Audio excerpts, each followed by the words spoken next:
ये कहानी है कि कैसे हम शिकारी संग्राहक से किसान बने, गांव बसाए। हम पुरा पाषाण से नव पाषाण तक के बदलाव देखेंगे। तो चलिए शुरू करते हैं ये सफर। देखते हैं उन पत्थरों और गुफाओं में क्या छुपा है। सबसे पहले पुरा पाषाण काल। ये तो काफी लंबा चला है ना? हाँ, बहुत लंबा, लाखों साल। तब इंसान पूरी तरह से प्रकृति पर निर्भर था। शिकार करना, फल फूल इकट्ठा करना। और औजार वो कैसे थे? औजार तो शुरुआती थे, बड़े भारी बिडोल पत्थर के, जिन्हें हम चॉपर चॉपिंग टूल्स कहते हैं। अच्छा।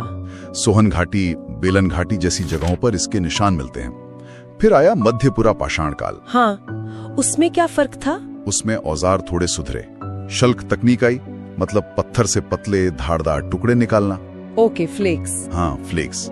इनसे काटना आसान हुआ होगा। नर्मदा घाटी में मिले हैं ऐसे औजार। और फिर उच्च पुरा पाषाण काल। इस समय तक आधुनिक मानव होमो सेपियंस आ चुके थे। औजार और भी बेहतर हुए, पतले ब्लेड, नुकीले पत्थर, जैसे चाकू की तरह। हाँ, कुछ वैसा ही।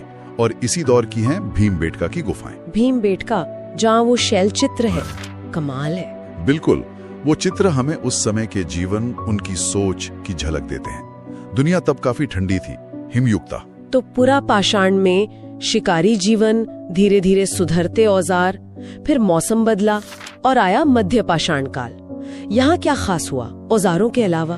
देखिए, यहाँ जलवायु गर्म हुई, पेड़ पौधे जानवर सब बढ़े, तो जीवन शैली पर असर पड़ना ही था। हाँ बिल्कुल। सबसे बड़ा तकनीकी बदलाव था माइक्रोलिथ्स।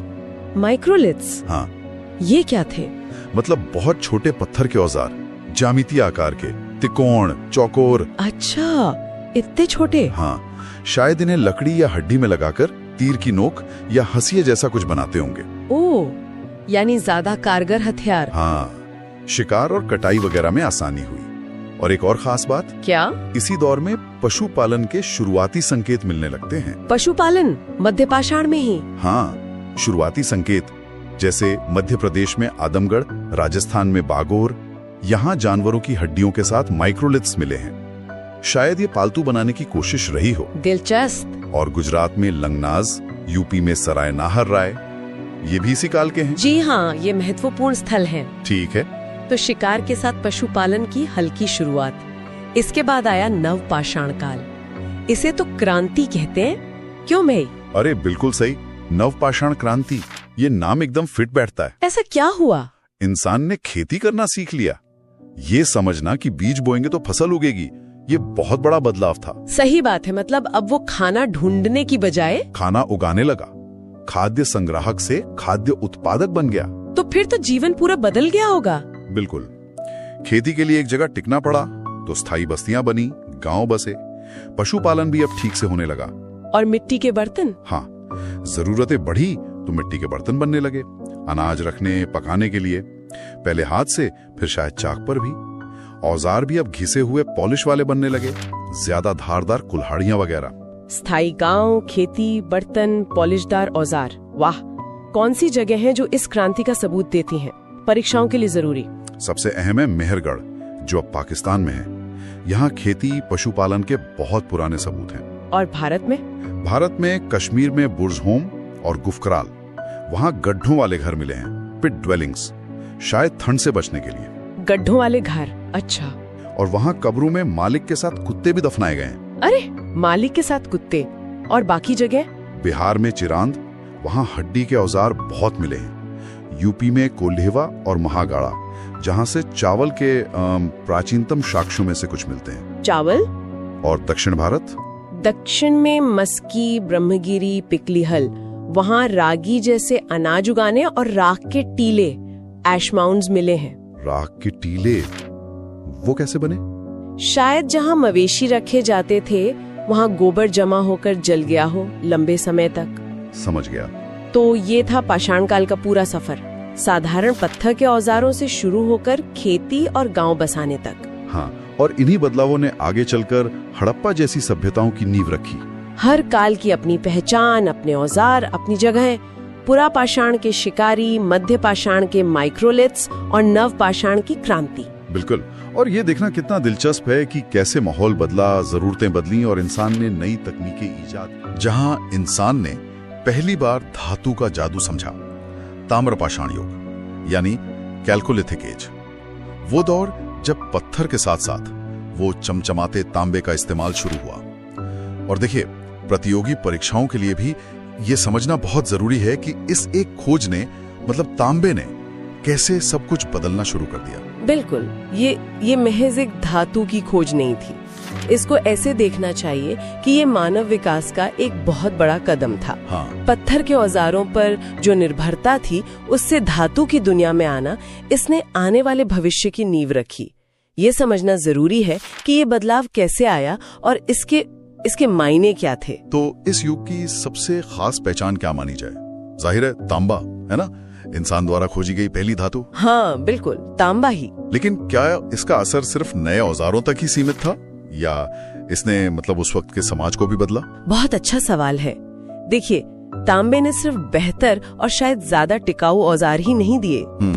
कैसे? सोचिए ना, धातु को जमीन से निकालना, फिर उसे गलाना, फिर उससे औजार या बर्तन बनाना, इसके लिए खास हुनर चाहिए। हाँ, ये तो है। तो शायद कुछ लोग इन कामों में माहिर हो गए होंगे, एक्सपर्ट बन गए होंगे, और इससे सामाजिक संरचना में धीरे धीरे बदलाव की शुरुआत हुई होगी। दिलचस्प है।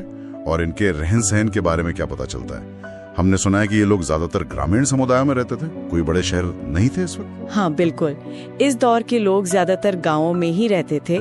खेती और पशुपालन यही मुख्य आधार थे जीवन के। अच्छा। और एक और दिलचस्प बात इनके अंतिम संस्कार के तरीके में दिखती है। ये शवों को बड़े मिट्टी के मर्तबानों या कहें कलश में रखकर दफनाते थे। हाँ, कलश शवाधान, ये टर्म सुना है जी। ये उनके रीति रिवाजों और शायद पारलौकिक जीवन संबंधी उनकी जो मान्यताएं थी, उनकी तरफ इशारा करता है। और क्या ऐसी कोई चीज थी जिसके बारे में इन्हें जानकारी नहीं थी? परीक्षाओं में अक्सर ये भी पूछ लिया जाता है कि क्या नहीं था इनके पास। हाँ, इसमें दो मुख्य बातें ध्यान रखने लायक है। एक तो इन्हें घोड़े के बारे में जानकारी नहीं थी, कम से कम व्यापक रूप से इस्तेमाल का कोई सबूत नहीं है। अच्छा, घोड़ा नहीं था। और दूसरा ये पकी हुई ईंटों का इस्तेमाल नहीं करते थे। ओह, अच्छा, तो फिर घर कैसे बनाते थे? इसका मतलब यही है कि इनके घर शायद मिट्टी, घास फूस या फिर कच्ची ईंटों के बने होते होंगे, जो बाद की सभ्यताओं जैसे सिंधु घाटी सभ्यता, जहाँ पक्की ईंटों के मजबूत घर मिले हैं, उतने टिकाऊ नहीं रहे होंगे। सही बात है। अच्छा, घरों की बात हुई तो बर्तनों का जिक्र भी जरूरी है।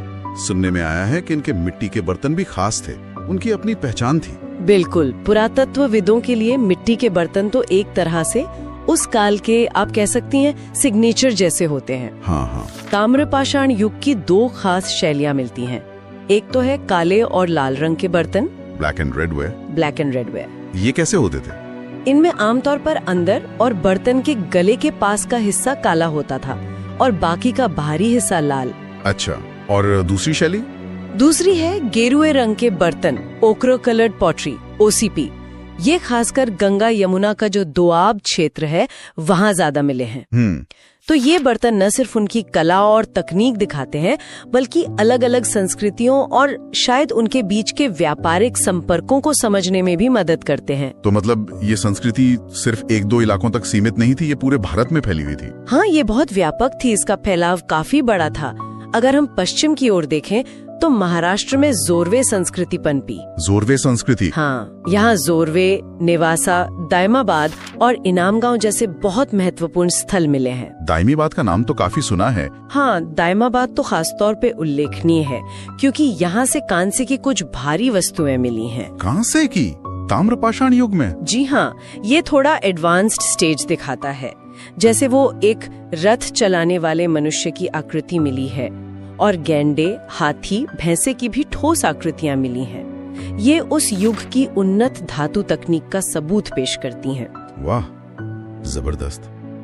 और राजस्थान या मध्य प्रदेश में वहाँ क्या मिला है? दक्षिण पूर्वी राजस्थान में बनास नदी घाटी में आहार और गिलुंद जैसे स्थल मिले हैं। आहार संस्कृति? जी, आहार संस्कृति को ताम्रपाषाण युग के शुरुआती चरणों में गिना जाता है। यहाँ तांबे के औजारों की भरमार मिली है, इसलिए इसे ताम्बवती भी कहते थे शायद। अच्छा, ताम्बवती। और मध्य प्रदेश? पश्चिमी मध्य प्रदेश में मालवा, कायथा और एरण ये प्रमुख स्थल हैं। मालवा संस्कृति खासकर अपने उत्कृष्ट कोटि के मृद भांडों, मतलब बर्तनों के लिए जानी जाती है। बहुत अच्छी क्वालिटी के बर्तन मिले हैं वहां से।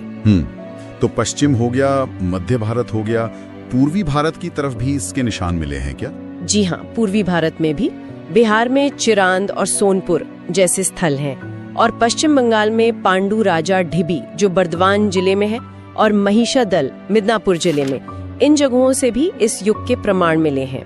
बाप रे, मतलब बिहार बंगाल तक। हाँ, इससे साफ पता चलता है कि तांबे का ज्ञान और उससे जुड़ी जो जीवन शैली थी वो भारत के एक बहुत बड़े भूभाग में फैल चुकी थी, कोई एक जगह सीमित नहीं थी। तो संक्षेप में अगर देखें, पहली धातु तांबे का प्रयोग शुरू हुआ, लोग गाँव में रहते थे, शवों को कलश में दफनाने का रिवाज था, खास तरह के मिट्टी के बर्तन थे, काले, लाल और गेरुए वाले जी। और पूरे भारत में महत्वपूर्ण स्थल फैले थे, जैसे महाराष्ट्र में दायमाबाद, राजस्थान में आहार, एमपी में मालवा और पूर्व में चिरांद तक। ये सब मिलकर एक ऐसी तस्वीर बनाते हैं जहां इंसान तकनीक और समाज के विकास की एक नई सीढ़ी चढ़ रहा था। बिल्कुल, कि इस शुरुआती तकनीक ने, इस ज्ञान ने किस तरह धीरे धीरे कांसे जैसी मिश्र धातु बनाने के आइडिया को या ज्ञान को प्रेरित किया होगा। और ये जो पहल धातु का इस्तेमाल करने वाले समुदाय थे, इनको रोजमर्रा की जिंदगी में क्या अनोखी चुनौतियां झेलनी पड़ती होंगी, जिसके बारे में शायद हम आज पूरी तरह अंदाजा भी नहीं लगा सकते। सही बात है, सोचने वाली बात है। इस पर सोचिएगा जरूर।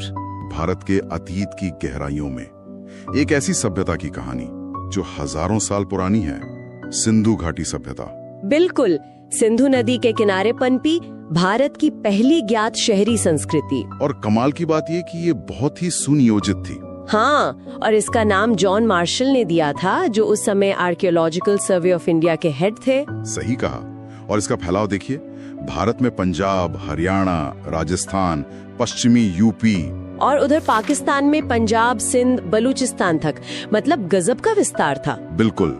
उत्तर में मांडा जम्मू कश्मीर में से लेकर दक्षिण में दायमाबाद महाराष्ट्र तक, और पूरब में आलमगीरपुर यूपी से पश्चिम में सुत का गेंडोर बलूचिस्तान तक फैली हुई थी। तो आज हम इसी सभ्यता की कुछ खास बातें समझने की कोशिश करेंगे जो एग्जाम्स के लिए भी जरूरी हैं। हाँ बिल्कुल। तो कहाँ से शुरू करें? नगर योजना से, वो तो बहुत मशहूर है इनकी के लिए। और सड़कें सुना है बिल्कुल सीधी, एक दूसरे को समकोण पर काटती थी, ग्रिड पैटर्न जिसे कहते हैं। एग्जैक्टली। और पानी निकासी का सिस्टम तो पूछिए मत, ढकी हुई नालियां हर घर से जुड़ी हुई, कमाल की इंजीनियरिंग। आज भी मुश्किल है कई जगह ऐसा सिस्टम बनाना। और बलूचिस्तान जैसी जगहों पर पानी बचाने के लिए छोटे बांध, जिन्हें गबर बंद या नाला कहते थे, उसके भी सबूत हैं। मतलब पानी का मैनेजमेंट भी जानते थे। अच्छा, ये तो हुई शहर की बात। करते क्या थे ये लोग? इकोनॉमी कैसी थी? देखिए, सबसे पहले तो ये माना जाता है कि कपास, कॉटन उगाने वाले ये दुनिया के पहले लोग थे। अच्छा, तभी शायद यूनानी से सिंडन कहते थे। हाँ, शायद इसी वजह से। और कांसे के औजार, बर्तन खूब मिले हैं, मतलब मेटल का इस्तेमाल पता था। लेकिन लोहा नहीं। नहीं, लोहे की जानकारी इनको बिल्कुल नहीं थी। ये कांस्य युग की सभ्यता थी। तो मुख्य काम क्या थे इनके? कपड़ा बनाना, ईंटें पकाना, नाव बनाना, और हाँ, मनके और गहने बनाने में ये लोग माहिर थे। बहुत सुंदर ज्वेलरी मिली है। सोना कहाँ से आता था? सोना शायद कर्नाटक से आता था, और जेडाइट जैसा पत्थर तो दूर, असम से, दाऊजली हेडिंग वाले इलाके से। वाह। और मिट्टी के बर्तन वो तो मिले ही होंगे। हाँ बिल्कुल, चाक पर बने हुए बढ़िया क्वालिटी के मिट्टी के बर्तन मिले हैं। तो मतलब व्यापार भी होता होगा जोरों पर, इतना सब बन रहा था तो। बिल्कुल, हजारों मोहरें मिली हैं, ज्यादातर सेलखड़ी यानी स्टीटाइट की, कुछ टेराकोटा की भी। इन पर जानवरों की आकृतियां और कुछ लिखा हुआ है। ये मोहरें किस काम आती थी? स्टैंप की तरह? हाँ, शायद व्यापार में पहचान के लिए या माल पर निशान लगाने के लिए। और इनका ट्रेड मेसोपोटामिया यानी आज के इराक तक था। ये कैसे पता चला? क्योंकि हड़प्पा की मोहरें वहाँ मिली हैं, और मेसोपोटामिया के रिकॉर्ड्स में इन्हें मेलुहा कहा गया है। मेलुहा, दिलचस्प है। और तौलने के लिए बाट वगैरह? हाँ, बाट भी मिले हैं, और वो अक्सर 16 या उसके मल्टीपल्स में होते थे, 16, 32, 64 इस तरह से। तो क्या पैसे चलते थे या बार्टर सिस्टम? ज्यादातर लगता है कि चीजों की अदला बदली यानी बार्टर सिस्टम ही चलता था। कीमती पत्थर जैसे लैपिस लाजुली का भी ट्रेड होता था। इतना सब ऑर्गेनाइज था तो समाज कैसा था? कोई राजा या पुजारी का राज? यही तो एक बड़ा सवाल है। मंदिर या महल जैसी कोई भव्य इमारतें नहीं मिली हैं। तो फिर कौन चलाता था सब? अंदाजा ये है कि शायद कोई एक राजा नहीं, बल्कि व्यापारियों का या कुछ लोगों की समिति का शासन रहा होगा। और धर्म, पूजा पाठ? मंदिरों के सबूत तो नहीं है, पर धार्मिक मान्यताएं थीं। जैसे लिंगम और योनि की पूजा के संकेत मिले हैं, मातृ देवी की मिट्टी की मूर्तियां मिली हैं, पेड़ों और पशुओं की पूजा भी होती थी शायद। वो पशुपति वाली मोहर भी तो है। हाँ, एक मोहर पर योगी जैसी मुद्रा में एक आकृति है जिसके चारों ओर। अब मेरा अगला टॉपिक है वैदिक काल। भारतीय इतिहास का आप कह सकते हैं एक बहुत महत्वपूर्ण चरण।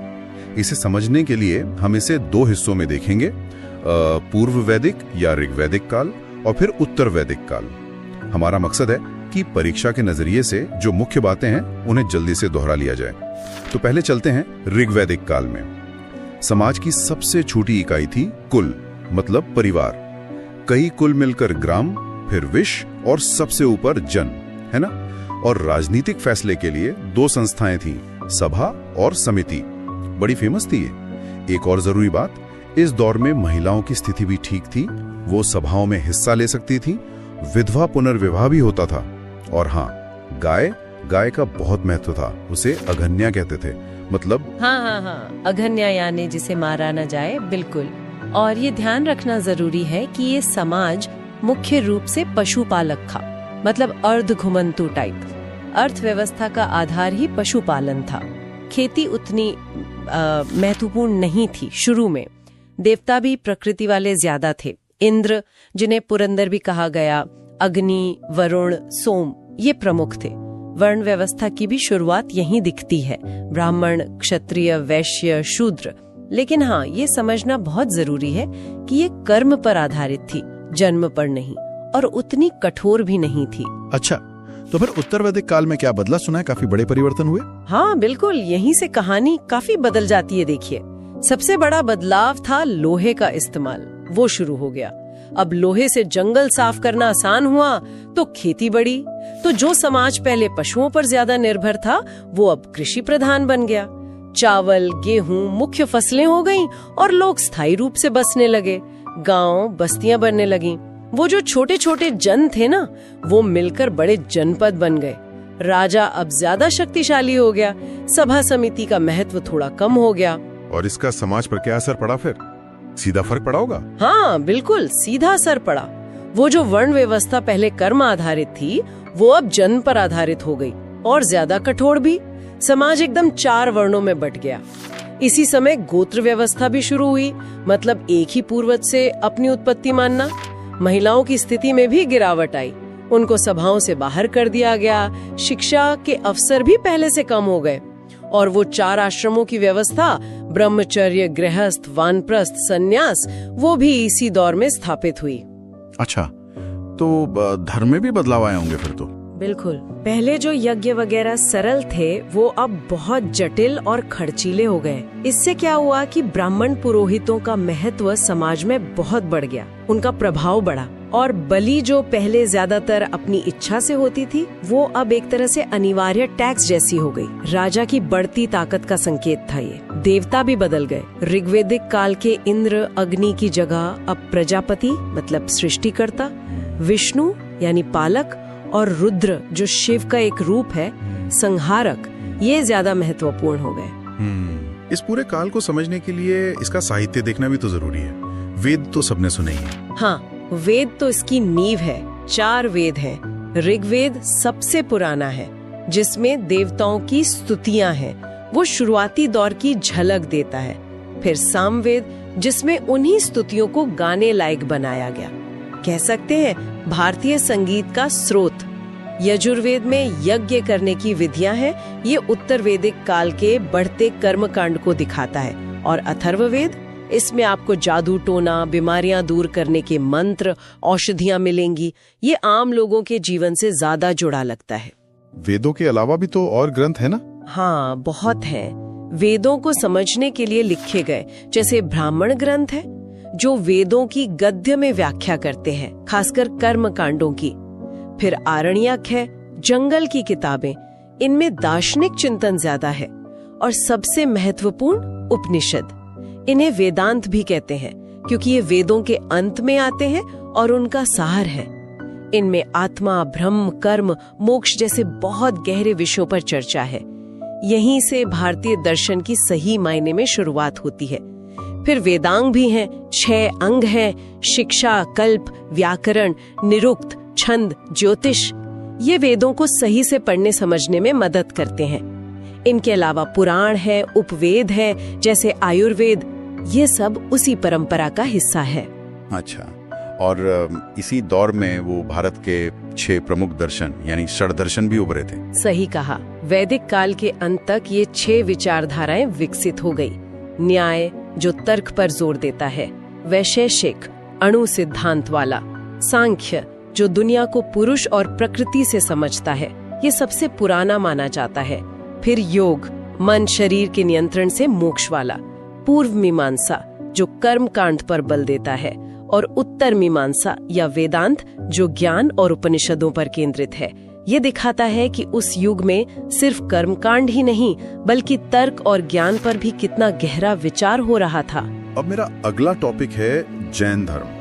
ये एग्जाम्स के लिहाज से काफी जरूरी टॉपिक है। इसकी शुरुआत मतलब तीर्थंकरों से मानी जाती है। मैंने सुना है कुल 24 तीर्थंकर हुए हैं। जी हाँ, बिल्कुल 24। पहले तीर्थंकर थे ऋषभदेव, जिनका प्रतीक चिन्ह बैल था। और खास बात यह है कि इनका जिक्र हमें वेदों में भी मिलता है। अच्छा, वेदों में भी? हाँ। फिर 23वें तीर्थंकर हुए पार्श्वनाथ। ये वाराणसी से थे और इनका प्रतीक था सर्प। सही, लेकिन जोर तो ज्यादातर 24वें तीर्थंकर वर्धमान महावीर पर ही रहता है ना, मतलब सवालों में। हाँ, बिल्कुल। महावीर स्वामी सबसे प्रमुख हैं। तो उनके जीवन पर थोड़ी बात करते हैं। जन्म 540 ईसा पूर्व के आसपास कुंडग्राम वैशाली में हुआ था, जो अब बिहार में है। जी, कुंडग्राम वैशाली। उनके पिता सिद्धार्थ थे ज्ञात्रिक कुल के प्रधान, और माता त्रिशला वो लिच्छवी राजकुमारी थी।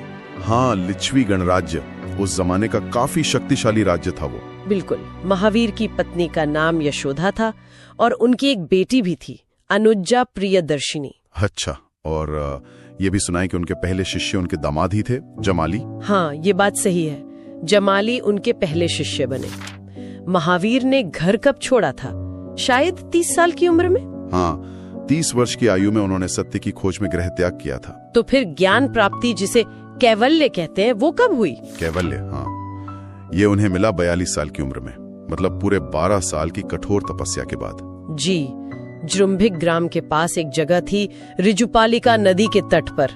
और पेड़ कौन सा था? हाँ, साल का पेड़ था। साल वृक्ष के नीचे? अच्छा, और पहला उपदेश कहाँ दिया था उन्होंने? पहला उपदेश उन्होंने पावा में दिया था। पावा में।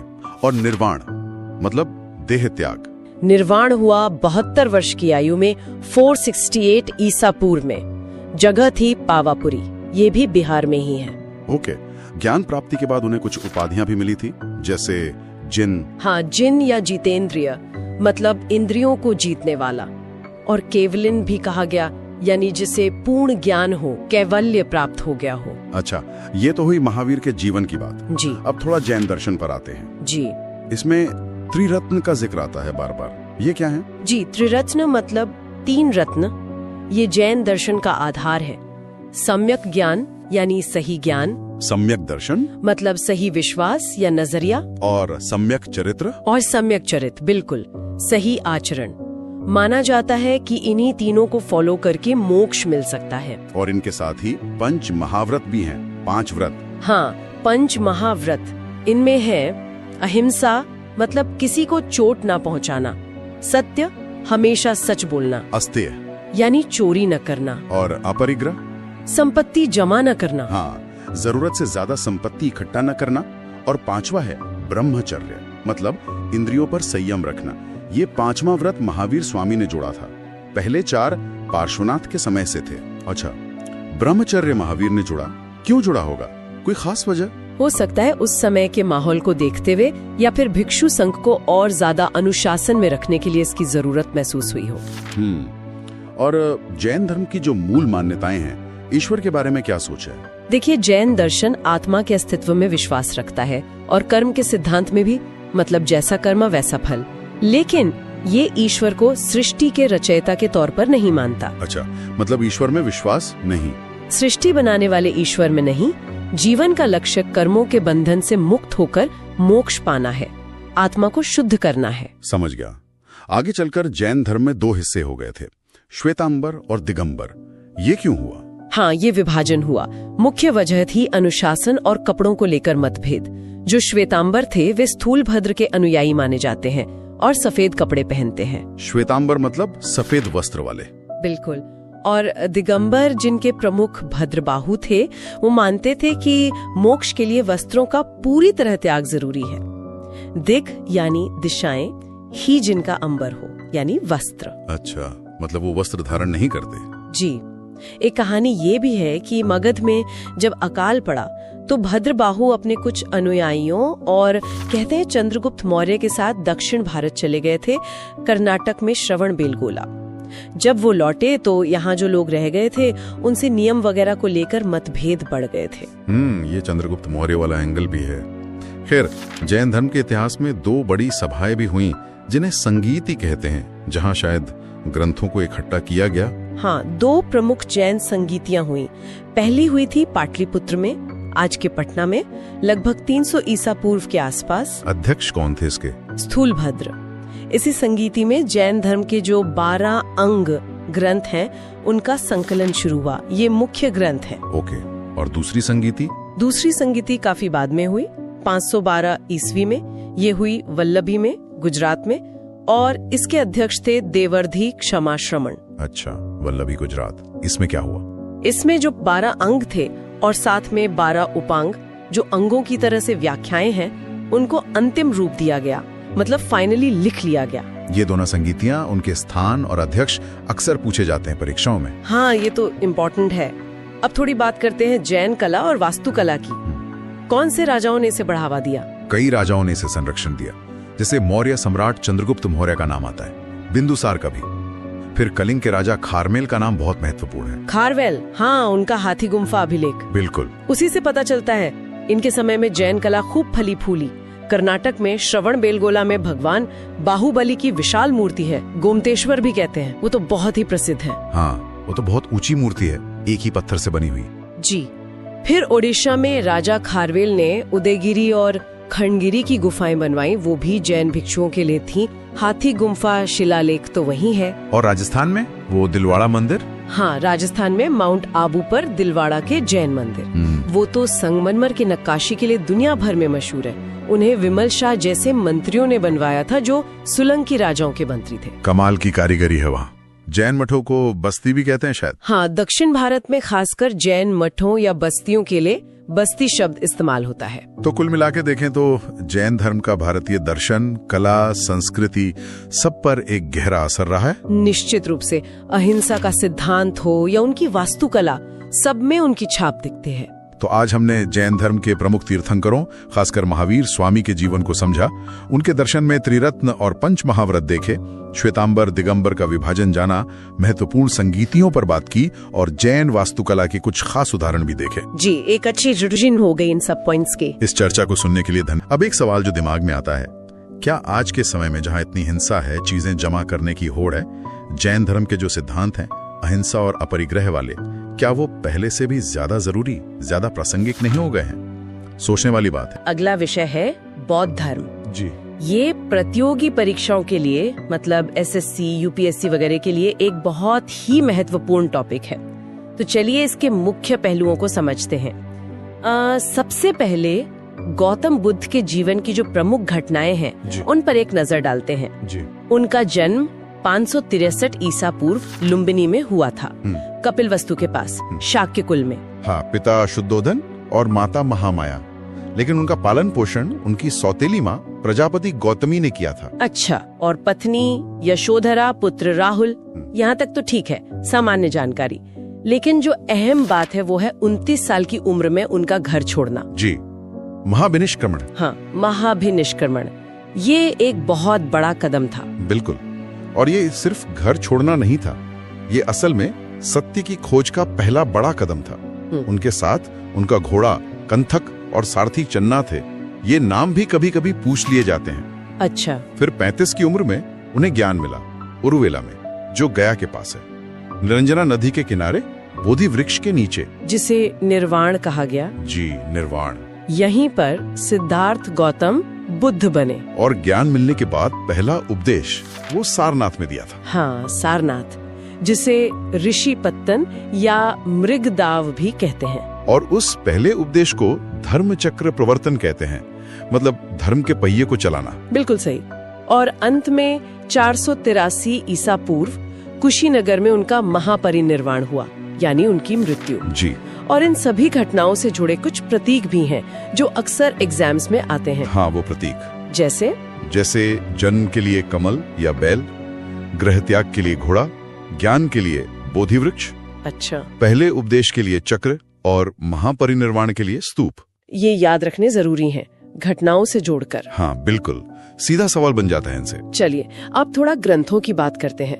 बौद्ध धर्म के जो शुरुआती ग्रंथ हैं वो पाली भाषा में है और इनमें सबसे अहम है त्रिपिटक। त्रिपिटक मतलब 3 पिटारे या टोकरियां। पहला है विनय पिटक। इसमें क्या है? इसमें मठ के नियम हैं, भिक्षुओं के लिए अनुशासन, संघ कैसे चलेगा, ये सब। ठीक है। दूसरा है सुत्त पिटक, ये सबसे बड़ा है। इसमें बुद्ध के उपदेश, उनके संवाद, ये सब शामिल है। अच्छा। और तीसरा है अभिधम्म पिटक। ये थोड़ा दार्शनिक है। इसमें सुत्त पिटक की जो शिक्षाएं हैं उनका विश्लेषण है, उनकी व्याख्या है। तो ये तीनों मिलकर बौद्ध शिक्षाओं का आधार बनाते हैं। जी बिल्कुल। इनके अलावा जातक कथाएं भी हैं, बुद्ध के पिछले जन्मों की कहानियां। हाँ, सुनी है। और वो मिलिंदपन्नो। हाँ, मिलिंदपन्नो भी महत्वपूर्ण है।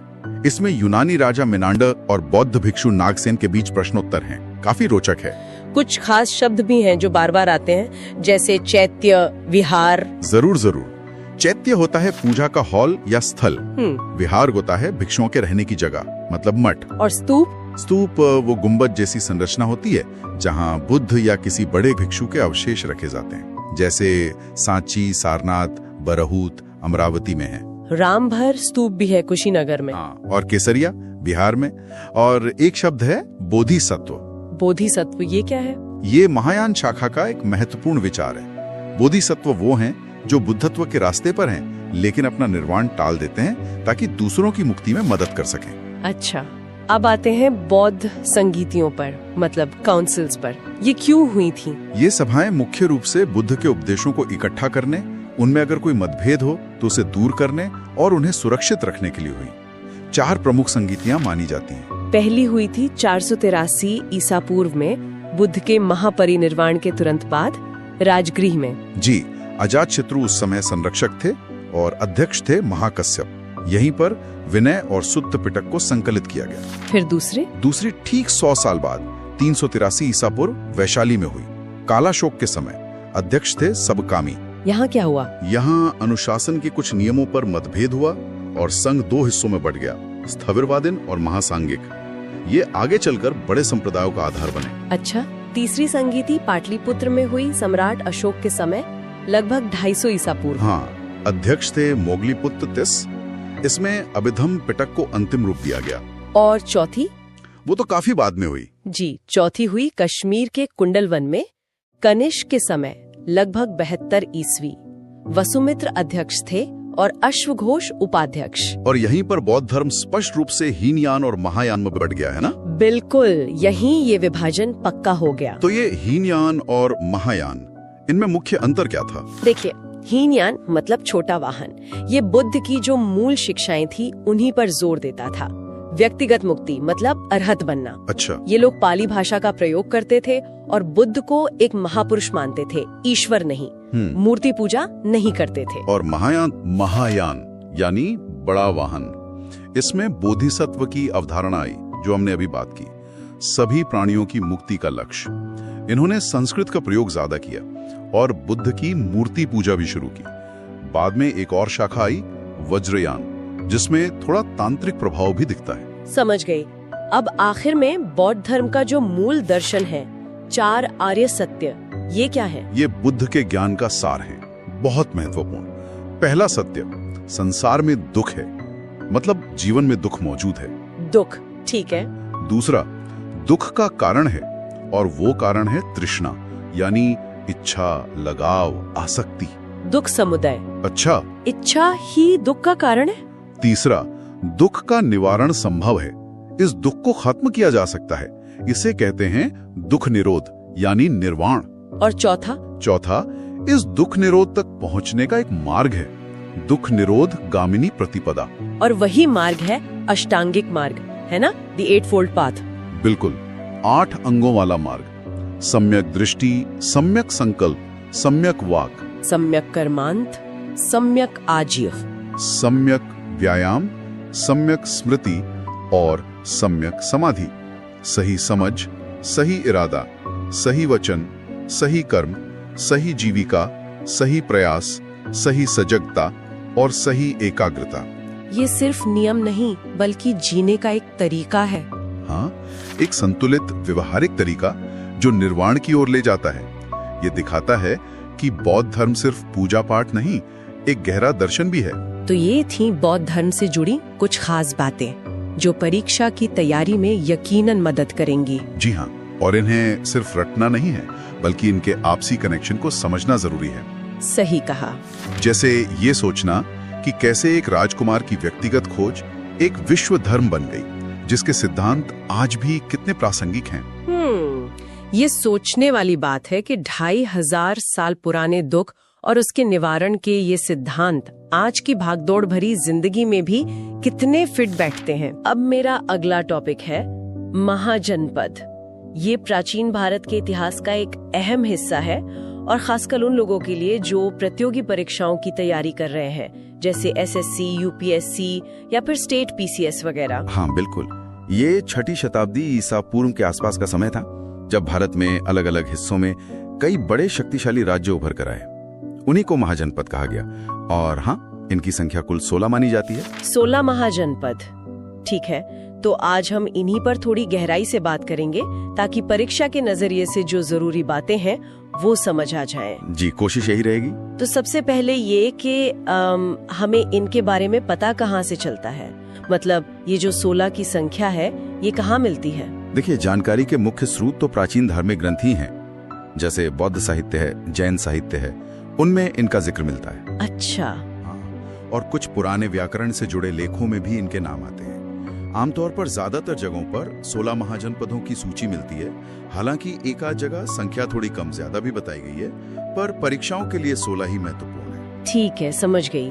और क्या इन सभी 16 में मतलब शासन एक जैसा ही था या कुछ अलग भी था? नहीं, ये बहुत अच्छा सवाल है। इनमें फर्क था।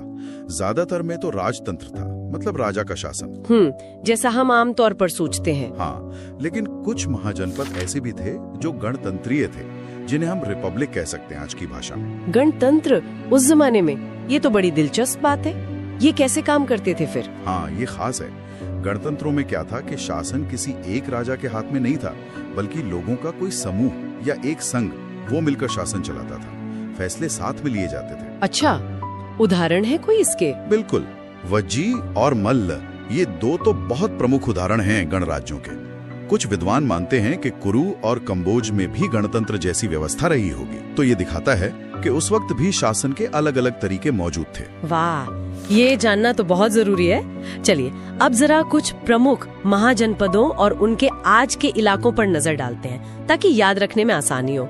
शुरुआत मगध से करें, वो सबसे शक्तिशाली माना जाता है शायद। हाँ बिल्कुल, मगध। इसकी शुरुआती राजधानी गिरिव्रज थी या राजगृह कह लीजिए। बाद में पाटलिपुत्र बनी, जो आज का पटना है। पटना, अच्छा जी। तो ये आज के दक्षिणी बिहार में जो पटना और गया के आसपास का इलाका है, वो था मगध। और अपनी लोकेशन और रिसोर्सेज की वजह से ये वाकई सबसे ताकतवर बन गया था। मगध के पास सीधा काशी है ना, राजधानी वाराणसी, आज का बनारस। हाँ, काशी, राजधानी वाराणसी।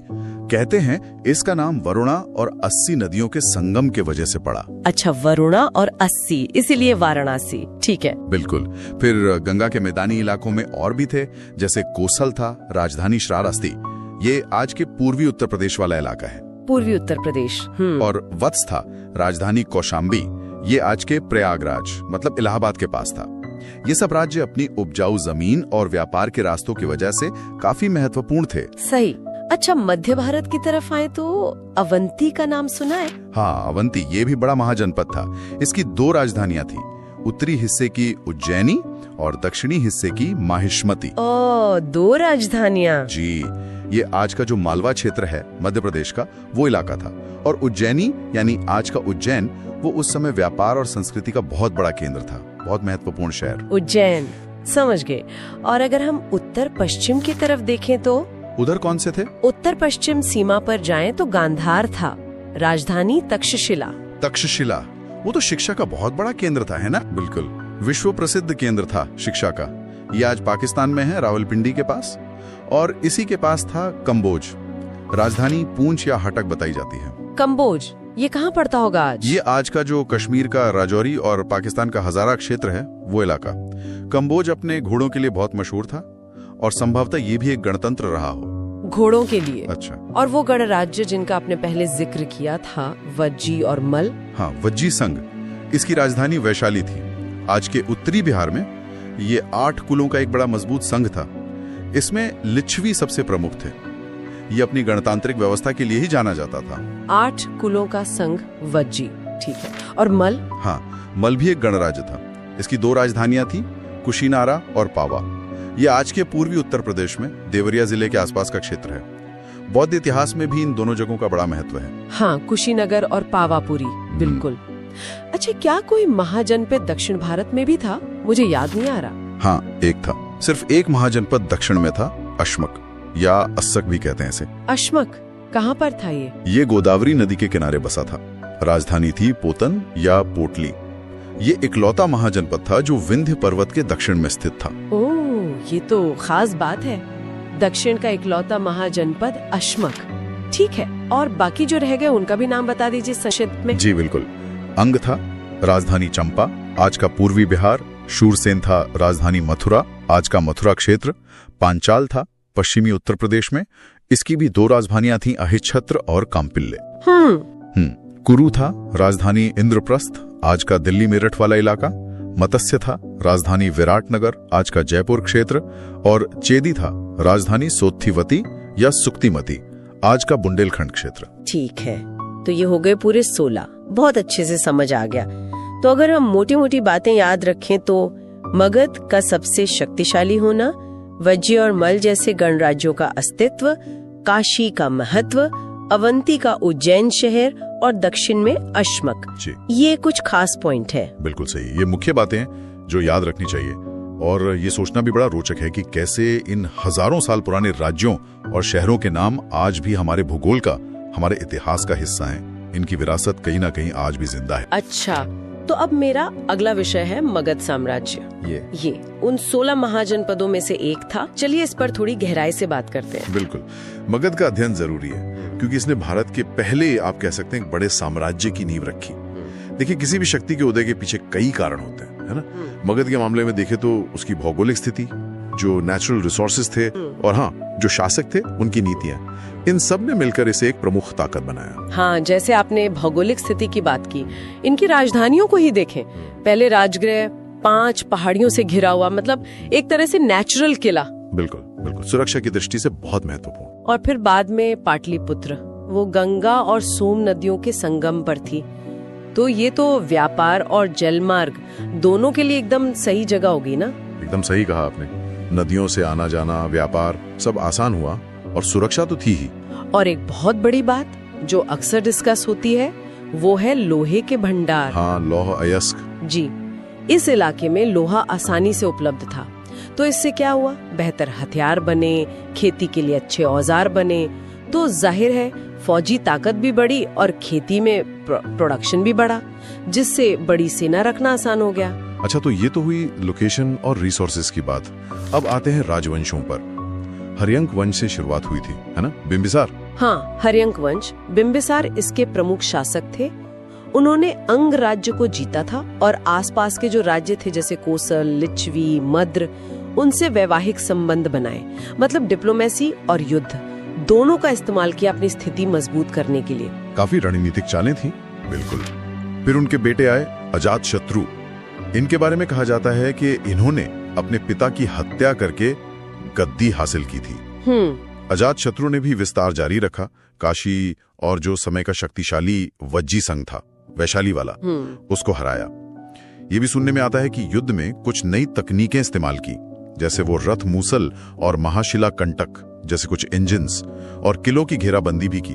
अच्छा, और पहली बौद्ध संगीति भी तो इन्हीं के समय हुई थी। जी हाँ, बिल्कुल। पहली बौद्ध संगीति या काउंसिल कह लें, वो अजातशत्रु के संरक्षण में राजगृह में ही हुई थी। और फिर इसी वंश में उदाइन ने राजधानी बदली थी, पाटलिपुत्र ले गए थे। हाँ, उदाइन ने ही राजधानी को राजगृह से पाटलिपुत्र शिफ्ट किया था। हर्यंक वंश के बाद फिर आया शिशुनाग वंश। शिशुनाग वंश, इनकी क्या खास बात थी? शिशुनाग वंश की सबसे बड़ी उपलब्धि मानी जाती है अवंती को जीतना। अवंती भी एक शक्तिशाली महाजनपद था उस समय, तो उसको मगध में मिला लेना एक बहुत बड़ी कामयाबी थी। और इनके समय में दूसरी बौद्ध संगीति हुई वैशाली में। ओके, पहले राजगृह में, फिर वैशाली में, ठीक है। और इसके बाद नंदवंश। जी, फिर आया नंदवंश। इसके संस्थापक थे महापद्म नंद। ये बहुत ही शक्तिशाली शासक माने जाते हैं। इन्हें उपाधियां मिली थी, जैसे एकराट मतलब एकमात्र सम्राट, और सर्व क्षत्रांतक यानी क्षत्रियों का नाश करने वाला। अच्छा, ये उपाधियां तो काफी कुछ बताती हैं उनके बारे में। हाँ, ये दिखाती हैं कि उन्होंने एक बहुत विशाल साम्राज्य बनाया था। शायद निम्न कुल से आते थे, ऐसा भी माना जाता है। इसी वंश के आखिरी शासक थे धनानंद। वो थोड़े अलोकप्रिय थे शायद, और उन्हीं के समय में सिकंदर का आक्रमण हुआ था। हाँ, सिकंदर का आक्रमण। और फिर धनानंद को हटाकर ही तो चंद्रगुप्त मौर्य ने मौर्य वंश की स्थापना की थी, चाणक्य की मदद से। बिल्कुल। नंद वंश का अंत और मौर्य वंश का उदय, ये भारतीय इतिहास का एक बहुत बड़ा मोड़ था। सही कहा। अच्छा, ये तो हुई राजाओं और वंशों की बात, पर उस समय का जो आम जीवन था, समाज, अर्थव्यवस्था, उसके बारे में क्या पता चलता है? देखिए, समाज और अर्थव्यवस्था भी काफी विकसित हो रहे थे। एक खास तरह के मिट्टी के बर्तन मिलते हैं खुदाई में, काले चमकदार। उन्हें नॉर्दर्न ब्लैक पॉलिश्ड वेयर या NBPV कहते हैं। ये उस समय की एक पहचान है, दिखाता है कि पॉटरी बनाने की तकनीक कितनी अच्छी थी। अच्छा, और व्यापार वगैरह के लिए सिक्के चलते थे? हाँ, आहत सिक्के, जिन्हें पंच मार्क कॉइन भी कहते हैं, वो चलन में थे। इनको शायद निष्क या सतमान भी कहा जाता था। ये दिखाता है कि अब बार्टर सिस्टम से आगे बढ़कर मुद्रा का प्रयोग बढ़ रहा था। अर्थव्यवस्था मोनेटाइज हो रही थी। मतलब ट्रेड और कॉमर्स काफी फल फूल रहा होगा। जी, और जो कारीगर थे, व्यापारी थे, उनके अपने संगठन होते थे। श्रेणी कहते थे उन्हें, या गिल्ड। ये श्रेणियां एक तरह से अपने व्यापार को नियंत्रित करती थीं, नियम बनाती थीं। और खेती, कृषि का क्या हाल था? खेती की बात करें तो सिंचाई की व्यवस्था काफी उन्नत थी। इससे सरप्लस प्रोडक्शन होता था, मतलब जरूरत से ज्यादा अनाज पैदा होता था। और यही अतिरिक्त अनाज था जिससे राजा टैक्स लेता था, सेना रखता था, प्रशासन चलाता था। टैक्स की बात आई तो टैक्स सिस्टम कैसा था? क्या किसान बहुत ज्यादा टैक्स देते थे? एक टैक्स था बलि। ये शायद पहले स्वैच्छिक होता था, पर अब अनिवार्य कर बन गया था। और किसान अपनी उपज का लगभग छठा हिस्सा, मतलब 1/6, राजा को टैक्स के रूप में देते थे। अच्छा, और समाज में कौन लोग प्रभावशाली थे, जैसे गांव का मुखिया वगैरह? हाँ, समाज में अमीर किसान होते थे जिन्हें गहेपति कहा जाता था। ये जमीन के मालिक होते थे। गांव का जो मुखिया होता था उसे भोजक या ग्राम भोजक कहते थे। वो गांव के लेवल पर प्रशासन देखता था, टैक्स कलेक्शन में भी मदद करता था। और टैक्स वसूलने के लिए क्या अलग से अधिकारी भी थे? बिल्कुल। टैक्स सिस्टम काफी ऑर्गेनाइज था। जैसे सामान लाने ले जाने पर सीमा शुल्क यानी कस्टम ड्यूटी लगती थी। इससे वसूलने वाले अधिकारी शौल्किक या शुल्काध्यक्ष कहलाते थे। रास्तों पर चलने का भी टैक्स था, पथकर यानी टोल टैक्स। और जाति व्यवस्था, वो कैसी थी? जाति व्यवस्था या वर्ण व्यवस्था वो अब जन्म पर आधारित हो गई थी, मतलब वंशानुगत। तो इन सब बातों का अगर हम निचोड़ निकालें तो मगध के उदय का मतलब क्या था? मतलब ये है कि मगध का शक्तिशाली साम्राज्य बनना सिर्फ लड़ाइयों या राजाओं की महत्वाकांक्षा का नतीजा नहीं था। इसके पीछे एक मजबूत प्रशासनिक ढांचा था, एक विकसित होती अर्थव्यवस्था थी, संसाधनों का सही इस्तेमाल था और एक संगठित टैक्स सिस्टम था। इन सब चीजों ने मिलकर उस साम्राज्य को एक ठोस आधार दिया, उसे टिकाऊ बनाया। ये दिखाता है कि सिर्फ फौजी ताकत नहीं, बल्कि एक अच्छा एडमिनिस्ट्रेशन और इकोनॉमी भी कितनी जरूरी होती है। यहाँ एक सोचने वाली बात यह भी उठती है कि मगध ने जो प्रशासनिक और आर्थिक मॉडल स्थापित किया वो आगे आने वाले साम्राज्यों, खासकर मौर्य साम्राज्य के लिए किस हद तक एक टेम्पलेट या एक आधार बना। तो अब मेरा अगला विषय है मगध साम्राज्य। ये उन 16 महाजनपदों में से एक था और इसने भारतीय इतिहास पर अपनी बहुत गहरी छाप छोड़ी है कि आखिर मगध इतना शक्तिशाली कैसे बना, कौन कौन से प्रमुख राजवंश आए यहाँ और उस समय का समाज, अर्थव्यवस्था, वो सब कैसा था। चलिए इस पर थोड़ी गहराई से बात करते हैं। बिल्कुल, मगध का अध्ययन जरूरी है क्योंकि इसने भारत के पहले, आप कह सकते हैं, एक बड़े साम्राज्य की नींव रखी। देखिए, किसी भी शक्ति के उदय के पीछे कई कारण होते हैं, है ना। मगध के मामले में देखें तो उसकी भौगोलिक स्थिति, जो नेचुरल रिसोर्सेज थे, और हाँ, जो शासक थे उनकी नीतियां, इन सब ने मिलकर इसे एक प्रमुख ताकत बनाया। हाँ, जैसे आपने भौगोलिक स्थिति की बात की, इनकी राजधानियों को ही देखें। पहले राजगृह 5 पहाड़ियों से घिरा हुआ, मतलब एक तरह से नेचुरल किला। बिल्कुल बिल्कुल, सुरक्षा की दृष्टि से बहुत महत्वपूर्ण। और फिर बाद में पाटलिपुत्र, वो गंगा और सोम नदियों के संगम पर थी, तो ये तो व्यापार और जलमार्ग दोनों के लिए एकदम सही जगह होगी ना। एकदम सही कहा आपने, नदियों से आना जाना, व्यापार सब आसान हुआ और सुरक्षा तो थी ही। और एक बहुत बड़ी बात जो अक्सर डिस्कस होती है वो है लोहे के भंडार। हाँ, लौह अयस्क। जी, इस इलाके में लोहा आसानी से उपलब्ध था, तो इससे क्या हुआ, बेहतर हथियार बने, खेती के लिए अच्छे औजार बने, तो जाहिर है फौजी ताकत भी बढ़ी और खेती में प्रोडक्शन भी बढ़ा, जिससे बड़ी सेना रखना आसान हो गया। अच्छा, तो ये तो हुई लोकेशन और रिसोर्सेज की बात। अब आते हैं राजवंशों पर। हर्यंक वंश से शुरुआत हुई थी, है ना, बिंबिसार। हाँ, हर्यंक वंश, बिंबिसार इसके प्रमुख शासक थे। उन्होंने अंग राज्य को जीता था और आसपास के जो राज्य थे जैसे कोसल, लिच्छवी, मद्र, उनसे वैवाहिक संबंध बनाए, मतलब डिप्लोमेसी और युद्ध दोनों का इस्तेमाल किया अपनी स्थिति मजबूत करने के लिए। काफी रणनीतिक चालें थी। बिल्कुल। फिर उनके बेटे आए अजातशत्रु। इनके बारे में कहा जाता है कि इन्होंने अपने पिता की हत्या करके गद्दी हासिल की थी। अजातशत्रु ने भी विस्तार जारी रखा। काशी और जो समय का शक्तिशाली वज्जी संघ था, वैशाली वाला, उसको हराया। ये भी सुनने में आता है कि युद्ध में कुछ नई तकनीकें इस्तेमाल की, जैसे वो रथ मूसल और महाशिला कंटक जैसे कुछ इंजिन्स, और किलों की घेराबंदी भी की। अच्छा, और पहली बौद्ध संगीति भी तो इन्हीं के समय हुई थी। जी हाँ, बिल्कुल। पहली बौद्ध संगीति या काउंसिल कह ले, वो अजातशत्रु के संरक्षण में राजगृह में ही हुई थी। और फिर इसी वंश में उदाइन ने राजधानी बदली थी, पाटलिपुत्र ले गए थे। हाँ, उदाइन ने ही राजधानी को राजगृह से पाटलिपुत्र शिफ्ट किया था। हर्यंक वंश के बाद फिर आया शिशुनाग वंश। शिशुनाग वंश, इनकी क्या खास बात थी? शिशुनाग वंश की सबसे बड़ी उपलब्धि मानी जाती है अवंती को जीतना। अवंती भी एक शक्तिशाली महाजनपद था उस समय, तो उसको मगध में मिला लेना एक बहुत बड़ी कामयाबी थी। और इनके समय में दूसरी बौद्ध संगीति हुई वैशाली में। ओके, पहले राजगृह में, फिर वैशाली में, ठीक है। और इसके बाद नंदवंश। जी, फिर आया नंदवंश। इसके संस्थापक थे महापद्म नंद। ये बहुत ही शक्तिशाली शासक माने जाते हैं। इन्हें उपाधियां मिली थी, जैसे एकराट मतलब एकमात्र सम्राट, और सर्व क्षत्रांतक यानी क्षत्रियों का नाश करने वाला। अच्छा, ये उपाधियां तो काफी कुछ बताती हैं उनके बारे में। हाँ, ये दिखाती हैं कि उन्होंने एक बहुत विशाल साम्राज्य बनाया था। शायद निम्न कुल से आते थे, ऐसा भी माना जाता है। इसी वंश के आखिरी शासक थे धनानंद। वो थोड़े अलोकप्रिय थे शायद। अब हमारा अगला टॉपिक है मौर्य साम्राज्य। कह सकते हैं बहुत ही महत्वपूर्ण अध्याय है। विशाल साम्राज्य की नींव रखी गई थी और ये प्रतियोगी परीक्षाओं के लिए भी मतलब काफी अहम है। तो चलिए इसके जो मुख्य बिंदु हैं उन पे एक नजर डालते हैं। बिल्कुल, और हम सिर्फ ये नहीं देखेंगे कि क्या हुआ, बल्कि ये समझने की कोशिश करेंगे कि भाई ये साम्राज्य बना कैसे, इसका प्रशासन कैसे चलता था, और खासकर सम्राट अशोक, उनकी क्या भूमिका थी, उनके अभिलेख क्या कहते हैं। हाँ, तो कहानी शुरू होती है चंद्रगुप्त मौर्य से। इन्होंने ही नंद वंश को हटाकर इस साम्राज्य की स्थापना की थी।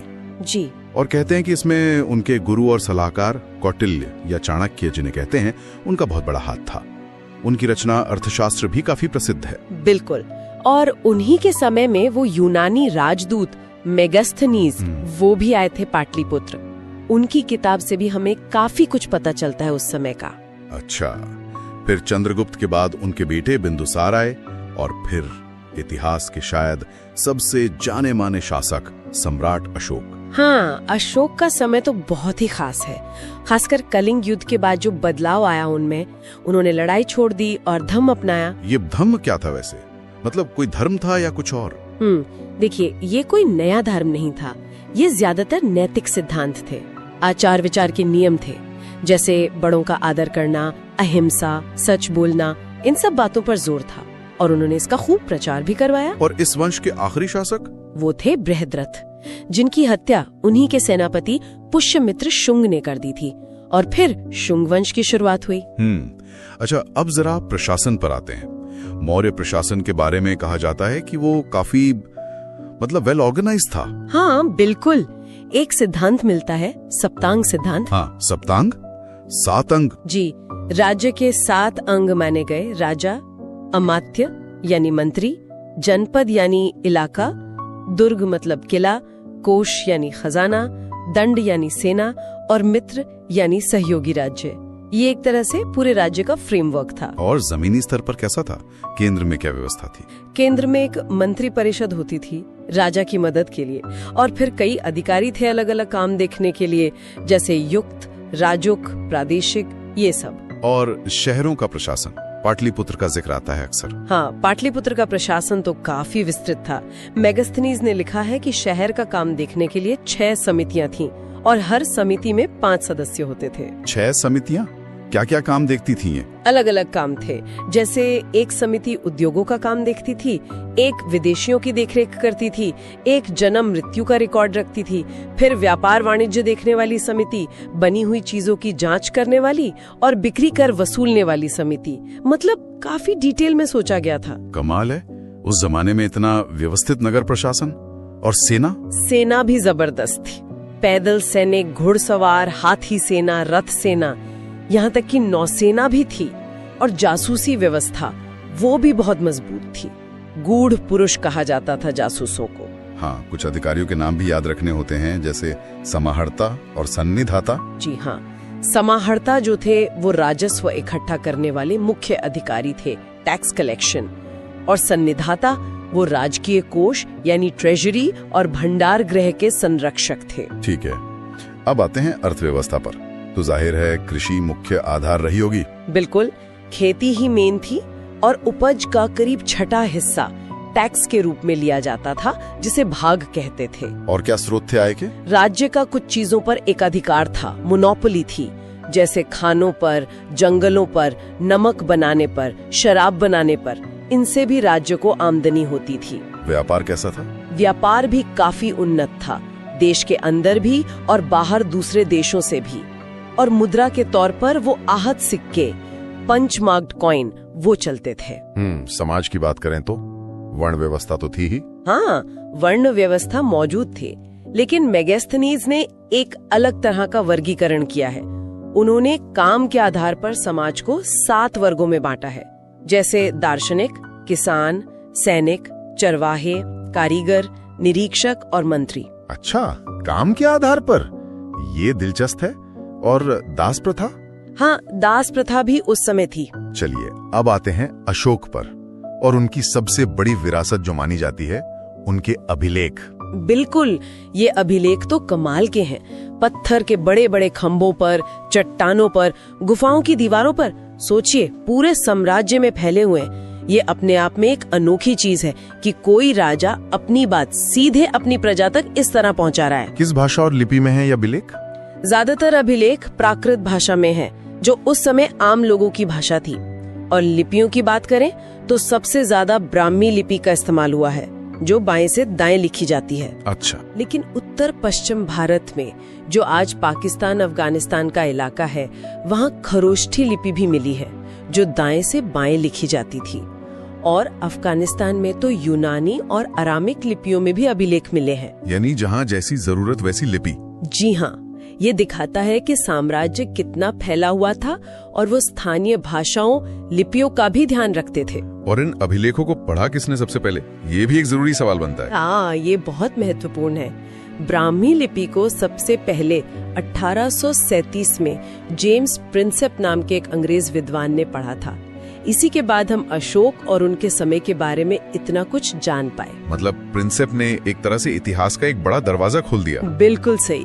कुछ अभिलेख और भी खास हैं, जैसे मस्की, गुर्जरा, निट्टूर, उदयगोलम। इन छोटे शिलालेखों में अशोक का नाम अशोक मिलता है, वरना ज्यादातर अभिलेखों में उन्हें दीवाना प्रिय यानी देवताओं का प्रिय या प्रियदर्शी यानी प्रियदर्शी कहा गया है। अच्छा, नाम सिर्फ कुछ ही जगह मिलता है। और वो बराबर पहाड़ियों वाली गुफाएं, हाँ बराबर पहाड़ियों में जो गुफाएं हैं वो अशोक ने आजीविक संप्रदाय के साधुओं को दान में दी थी। इसका भी जिक्र अभिलेखों में है। तो इन अभिलेखों से हमें अशोक के धम्म, उनके प्रशासन, उनकी सोच, उस समय के समाज, सबके बारे में बहुत जानकारी मिलती है। तो अगर हम सार निकालें तो मौर्य साम्राज्य भारत का पहला बड़ा सेंट्रलाइज्ड एम्पायर था और उसका प्रशासन काफी मजबूत था। बिल्कुल। और अशोक ने युद्ध छोड़कर धम्म को अपनाया, शांति और नैतिकता पर जोर दिया और अभिलेखों के जरिए अपनी प्रजा से बात की। ये उस जमाने के हिसाब से बहुत ही आगे की सोच थी, बहुत अनोखी बात थी। हाँ, इसका असर तो भारतीय इतिहास पर बहुत गहरा रहा है। निश्चित रूप से उनकी प्रशासनिक और नैतिक विरासत का प्रभाव आज भी हम कहीं न कहीं देख सकते हैं। ये सोचने वाली बात है कि मौर्य काल की जो प्रशासनिक व्यवस्था थी, खासकर नगर प्रबंधन या उनका टैक्स सिस्टम, उसमें से क्या आज भी हमारे लिए कुछ सीखने लायक हो सकता है? क्या कुछ प्रासंगिक है आज भी? उम्मीद है मौर्य साम्राज्य पर ये चर्चा आपके रिवीजन में मददगार रही होगी। जी, अब मेरा अगला टॉपिक है मौर्योत्तर काल, मौर्य साम्राज्य के पतन के बाद का वो समय। हमारे पास जो जानकारी है उसमें दिखता है कि ये एक ऐसा दौर था जब भारत में कोई एक केंद्रीय शक्ति नहीं थी। तो चलिए इस बिखरे हुए लेकिन हाँ बेहद अहम दौर की मुख्य बातों को समझने की कोशिश करते हैं। बिल्कुल, ये समझना जरूरी है क्योंकि इसी दौर में शुंग, कण्व, सातवाहन जैसे जो भारतीय राजवंश थे वो अपनी पहचान बना रहे थे। तो वहीं शक, कुषाण, पार्थियन और हिंद यवन जैसे बाहरी शासक भी भारतीय उपमहाद्वीप पर अपना गहरा असर छोड़ रहे थे। हम इन सभी के सबसे महत्वपूर्ण पहलुओं पर गौर करेंगे। ठीक है, तो मौर्यों के ठीक बाद आते हैं शुंग वंश। 185 बीसी से 73 बीसी तक इनके संस्थापक थे पुष्यमित्र शुंग। मौर्यों के सेनापति थे ये। राजधानी पाटलिपुत्र और मध्य प्रदेश में विदिशा थी। हाँ, पुष्यमित्र शुंग वैदिक धर्म के अनुयायी थे, लेकिन एक दिलचस्प बात यह है कि उन्होंने बौद्ध कला को भी संरक्षण दिया। अच्छा। जैसे भरहुत स्तूप के पुनर्निर्माण से पता चलता है। और उनके बेटे अग्निमित्र तो कालिदास के प्रसिद्ध नाटक मालविकाग्निमित्रम के नायक भी हैं। हाँ, ये तो सुना है। शुंगों का अंत फिर कण्व वंश के वासुदेव ने किया। अच्छा, तो शुंगों के बाद कण्व वंश आया 73 बीसी से 28 बीसी तक। संस्थापक वासुदेव जी। राजधानी पाटलिपुत्र ही रही। इनका शासनकाल तो काफी छोटा रहा। फिर सही कहा। जल्द ही इन्हें दक्कन की एक बड़ी शक्ति सातवाहन वंश के सिमुक ने हरा दिया। हाँ, सातवाहन। हाँ, और यहीं से सातवाहनों का प्रभावशाली दौर लगभग 60 बीसी से 225 एडी तक वो शुरू होता है। सिमुक संस्थापक थे। हाँ, लेकिन सबसे प्रसिद्ध शासक गौतमीपुत्र सातकर्णी माने जाते हैं। गौतमीपुत्र सातकर्णी, जिन्होंने शकों को हराया था। जी बिल्कुल, शकों को हराया था। सातवाहनों की एक बहुत ही अनोखी बात थी, वो मातृनाम पद्धति वाली, मेट्रोनॉमिक्स जिसे कहते हैं। हाँ, राजा अपने नाम के आगे अपनी माँ का नाम लगाते थे, जैसे गौतमी पुत्र। बिल्कुल, गौतमी का पुत्र। लेकिन ये जानना भी जरूरी है कि राज सिंहासन का उत्तराधिकार पिता से पुत्र को ही मिलता था, पैट्रिलिनियल ही था। सही कहा, उत्तराधिकार पितृवंशीय ही था और उन्होंने ही ब्राह्मणों और बौद्ध भिक्षुओं को कर मुक्त भूमि दान देने की प्रथा शुरू की। इसका आगे चलकर समाज पर गहरा असर पड़ा। भूमि दान की शुरुआत। हाँ, और उन्होंने सीसे के सिक्के भी जारी किए, लीड कॉइन्स। अच्छा, सीसे के? वो तो काफी अलग है। जी, उस समय के लिए काफी अलग था। हाँ, उनकी वास्तुकला भी अद्भुत है। चट्टानों को काट कर बनाए गए चैत्य और विहार। हाँ, अजंता एलोरा जैसे। जी, अजंता एलोरा और अमरावती, नागार्जुन कोंडा में भी मिलते हैं। इनकी राजभाषा प्राकृत थी। तो ये थे कुछ प्रमुख देसी राजवंश। लेकिन जैसा हमने शुरू में कहा, इसी दौर में मध्य एशिया से भी कई समूह भारत आए। इनमें सबसे पहले थे हिंद यवन, इंडो ग्रीक्स। हाँ, ये बैक्ट्रिया के शासक थे और हिंदू कुश पर्वत पार करके भारत आने वाले पहले बाहरी शासकों में से थे। इन्होंने ही भारत में सबसे पहले सोने के सिक्के जारी किए। सोने के सिक्के सबसे पहले इन्होंने? हाँ, जिन पर राजाओं के चित्र और नाम होते थे। और हेलेनिस्टिक कला यूनानी शैली की कला वो भी इन्हीं की देन है, जिसका असर हमें बाद में गांधार कला की मूर्तियों में साफ दिखता है। अच्छा, गांधार कला पर प्रभाव। जी, इनके सबसे प्रसिद्ध शासक मिनांडर या मिलिंद थे। मिलिंद, हाँ, मिलिंद पन्नो। बिल्कुल, जिनका बौद्ध भिक्षु नागसेन के साथ जो संवाद है वो मिलिंद पन्नो ग्रंथ में दर्ज है। हिंद यवनों के बाद शक आए, सिदियंस। सुना है इनकी कई शाखाएं थी भारत में। जी हाँ, 5 शाखाएं थीं, भारत के अलग अलग हिस्सों में फैली। पश्चिमी भारत में इनकी शाखा सबसे शक्तिशाली रही और उसके सबसे प्रसिद्ध शासक थे रुद्रदामन प्रथम। रुद्रदामन, जूनागढ़ अभिलेख वाले। पश्चिमी भारत में इनका शासन 4वीं सदी तक चला, जब गुप्त शासक चंद्रगुप्त द्वितीय ने इन्हें हराया। अच्छा, चंद्रगुप्त द्वितीय ने, पर वो विक्रम संवत वाली बात। हाँ, एक दिलचस्प मान्यता ये भी है कि 57 ईसा पूर्व में उज्जैन के राजा विक्रमादित्य ने शकों को हराकर विक्रम संवत की शुरुआत की थी। अच्छा। शकों के बाद उत्तर पश्चिम में पार्थियन आए, पहलव। हाँ। इनका शासन शकों के बाद उसी इलाके में रहा।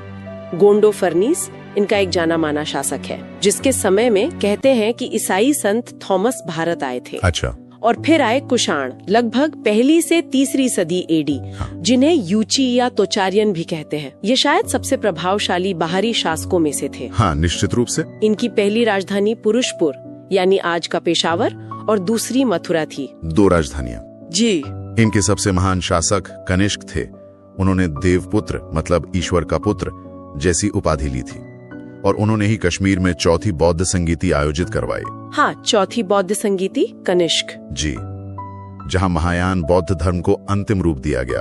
और सबसे महत्वपूर्ण बात, उनका विशाल साम्राज्य मध्य एशिया से लेकर मथुरा तक फैला था और रेशम मार्ग सिल्क रूट के एक बड़े हिस्से पर उनका नियंत्रण था। सिल्क रूट पर नियंत्रण, इससे तो व्यापार बहुत बढ़ा होगा। बिल्कुल, भारत का व्यापार और सांस्कृतिक आदान प्रदान खूब बढ़ा। कहते हैं कुषाणों ने सोने के सबसे शुद्ध सिक्के जारी किए थे। जी हाँ, उनके समय में सबसे शुद्ध सोने के सिक्के जारी हुए। और भारतीय समाज और संस्कृति पर भी उनका गहरा प्रभाव पड़ा। क्या क्या चीजें आई? बिल्कुल, जैसे पगड़ी पहनने का चलन, लंबा कोट, पतलून, ये सब कुषाणों के प्रभाव से आए। घुड़सवारी में बेहतर किस्म की लगाम और जीन का प्रयोग भी शुरू हुआ। अच्छा, और उन्होंने शासन के लिए क्षत्रप प्रणाली मतलब प्रांतों में सैन्य गवर्नर नियुक्त करना, उसको अपनाया।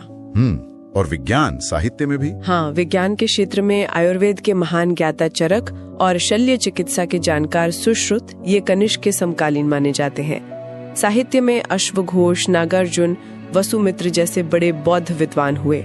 और कला, गांधार और मथुरा शैली।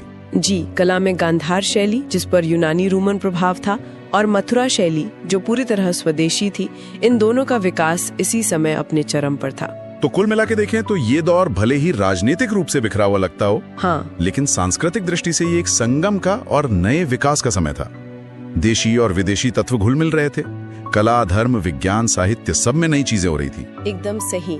इस दौर का जो राजनीतिक बिखराव था और साथ ही साथ बाहरी दुनिया से जो संपर्क पड़ा, उसने भारतीय सभ्यता को एक नई दिशा दी।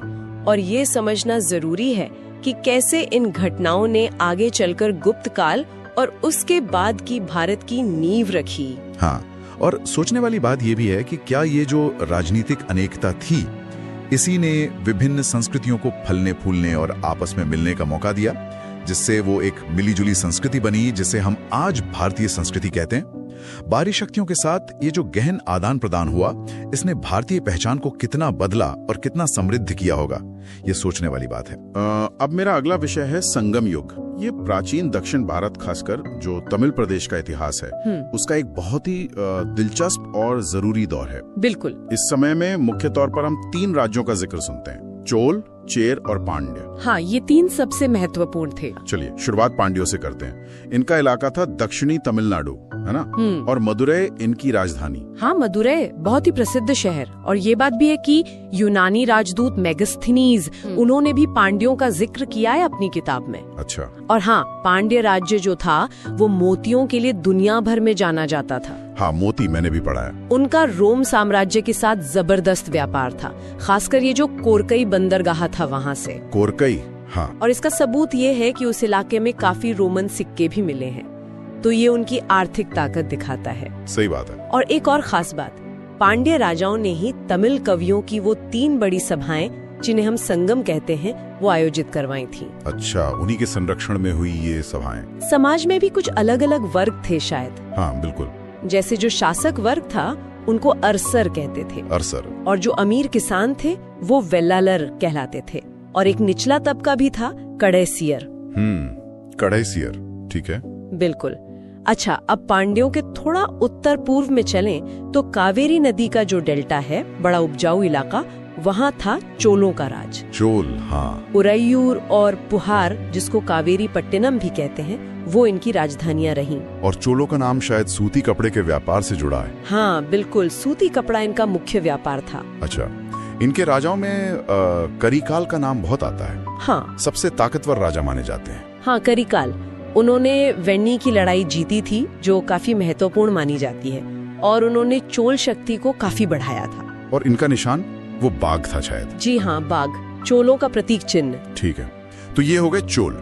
अब चेर राज्य की बात करें, ये आजकल का केरल और तमिलनाडु का कुछ हिस्सा यही था ना? हाँ बिल्कुल, आधुनिक केरल और तमिलनाडु का कुछ हिस्सा मिलाकर। इनकी राजधानी वंची या करुवूर थी। चेरों का भी रोम से अच्छा खासा व्यापार था, सुना है। मुजरिस और थोंडी ये इनके बड़े बंदरगाह थे। हाँ, मुजरिस तो बहुत ही फेमस पोर्ट था उस समय का। कहते हैं कि इनके इलाके में रोमन देवता ऑगस्टस का एक मंदिर भी था। सच में? ऑगस्टस का मंदिर? ये तो दिखाता है कि रिश्ते कितने गहरे थे। मतलब बिल्कुल, व्यापारिक और सांस्कृतिक दोनों तरह के। इनका जो राज चिन्ह था वो था धनुष बाण। धनुष बाण, ठीक है। और चेरों में सबसे प्रसिद्ध शासक वो हुए सेनगुट्टुवन। उन्हें लाल चेर या भला चेर भी कहते हैं। लाल चेर। और उन्होंने काफी अनोखी पूजा शुरू की थी, पत्तिनी पूजा। इसमें कन्नगी नाम की एक पतिव्रता स्त्री को देवी मानकर पूजा जाता था। कन्नगी पूजा, ये तो काफी अलग बात है। उस समय की सोच पर भी रोशनी डालती है ये। हाँ, ये सतीत्व की देवी के रूप में पूजी जाती थी। वाकई दिलचस्प। अच्छा, अब जरा उस दौर के साहित्य पर आते हैं। संगम साहित्य, ये तो बहुत विशाल है ना? हाँ, बहुत समृद्ध साहित्य है। इसको मोटे तौर पर हम 2 हिस्सों में देख सकते हैं। कैसे? एक है कथात्मक या वर्णनात्मक साहित्य, जिसे मेल कन्नुकु कहते हैं। इसमें 18 प्रमुख रचनाएं हैं, थोड़ी लंबी कविताएं टाइप की। मेल कन्नुकु, ठीक है। और दूसरा है उपदेशात्मक साहित्य, यानी किलकन्नुकु। इसमें भी 18 रचनाएं हैं, पर ये छोटी हैं, नीति वाली कविताएं हैं। अच्छा, छोटी नीति वाली। इसमें वो अहम और पुरम वाला कॉन्सेप्ट भी आता है ना? बिल्कुल। ये संगम साहित्य के 2 मुख्य विषय थे। अहम मतलब अंदरूनी बातें, जैसे प्यार, निजी भावनाएं, प्रेम वगैरह। हाँ। और पुरम मतलब बाहरी दुनिया की बातें, जैसे युद्ध, वीरता, राजाओं की प्रशंसा, सार्वजनिक जीवन। हाँ, और पुरम, समझ गया। इसी साहित्य में हमें एत्तु तो गई मतलब 8 संकलन और पत्तू पाट्टू यानी 10 गीत जैसे महत्वपूर्ण संग्रह मिलते हैं। एत्तु तो गई और पत्तू पाट्टू। और हाँ, एक बहुत ही महत्वपूर्ण ग्रंथ है तोल काप्यम। ये दूसरा जो संगम हुआ था उसका माना जाता है, और ये एक तमिल व्याकरण का ग्रंथ है। व्याकरण ग्रंथ तोल काप्यम जी। और इसके अलावा शिलप्पाधिकारम और मणिमेकलई जैसे प्रसिद्ध महाकाव्य भी इसी दौर की देन है। वाह, काफी कुछ लिखा गया है। मतलब एक और चीज जो ध्यान में आती है वो है तिड़ई की अवधारणा। वो क्या थी? हाँ, ये बहुत खास है संगम युग की। तमिल प्रदेश को उन्होंने 5 अलग अलग भौगोलिक क्षेत्रों में बांटा था। 5 क्षेत्र? कौन कौन से? पहाड़ी इलाका था कुरिंजी, जंगल वाला मुल्लय, खेती वाली जमीन मरुतम, समुद्र तट नेतल और सूखा रेगिस्तानी जैसा इलाका पालय। कुरिंजी, मुल्लय, मरुथम, नेतल, पालय। भी कि वहाँ अहम की कविताएं ज्यादा होंगी या पुरम की, ये भी जुड़ा होता था। अच्छा, मतलब भूगोल का असर लोगों के जीवन और साहित्य पर भी था। बिल्कुल, इसने वहाँ के जीवन को बहुत गहराई से प्रभावित किया। और एक चीज, अशोक के शिलालेखों में भी तो इन राज्यों का जिक्र मिलता है ना? चोल, पांड्या, सत्यपुत्र और चेरपुत्र। हाँ बिल्कुल सही। अशोक के अभिलेखों में इन दक्षिणी राज्यों का उल्लेख है, जो दिखाता है कि ये उस समय कितने महत्वपूर्ण थे। ब्राह्मणों का भी उल्लेख मिलता है। तो अगर हम सार देखें तो संगम युग में दक्षिण भारत में एक काफी व्यवस्थित राजनीतिक ढांचा था, जिसमें ये 3 बड़े राज्य थे, चोल, चेर, पांड्य। व्यापार खासकर रोम के साथ बहुत उन्नत था, जिसने अर्थव्यवस्था को मजबूती दी। हाँ, वो रोमन सिक्कों वाली बात। जी। और सबसे बढ़कर इस युग ने हमें एक शानदार तमिल साहित्य दिया। ये संगम साहित्य उस समय के समाज, संस्कृति और लोगों की सोच को समझने का एक अनमोल खजाना है। बिल्कुल। तो श्रोताओं के लिए एक सवाल छोड़ जाते हैं सोचने को।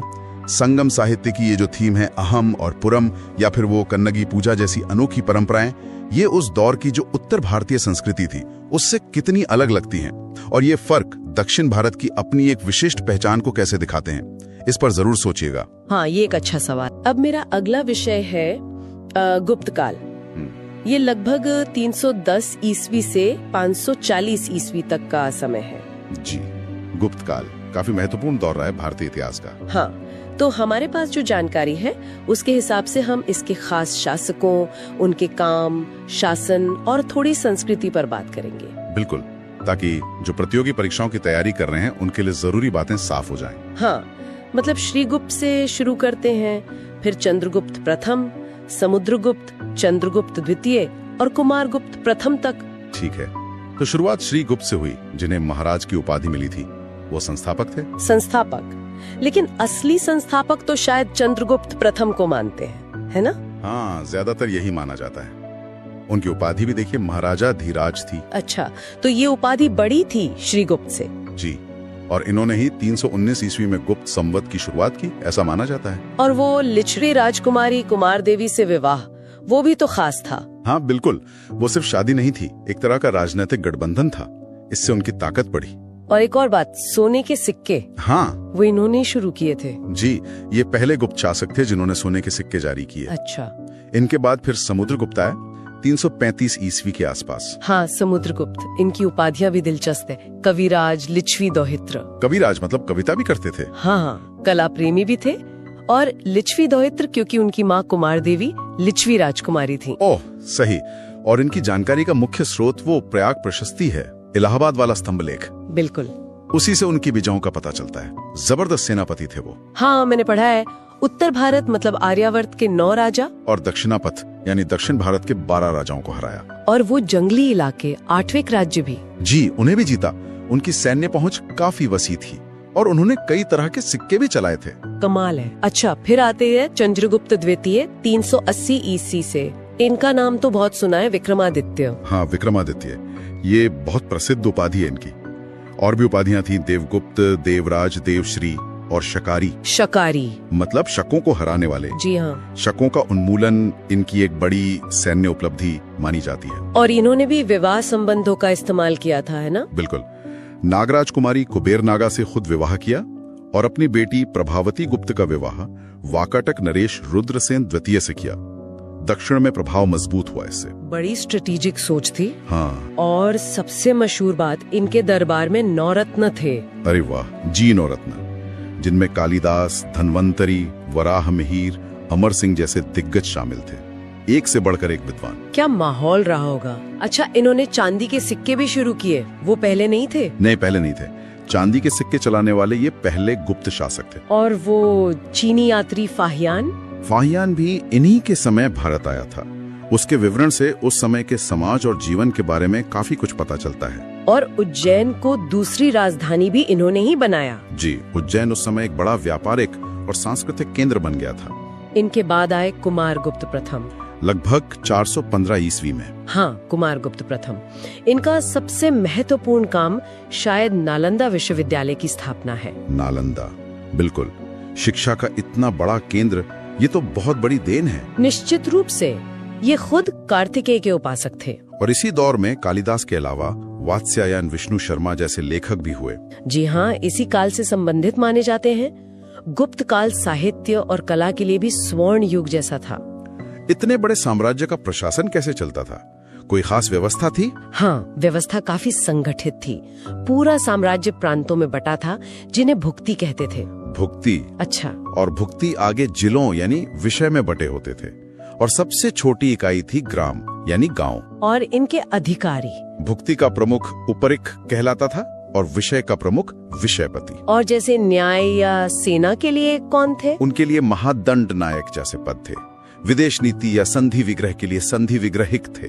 और प्रांतों में कुमारामात्य भी महत्वपूर्ण अधिकारी होते थे। प्रशासन काफी विस्तृत लगता है।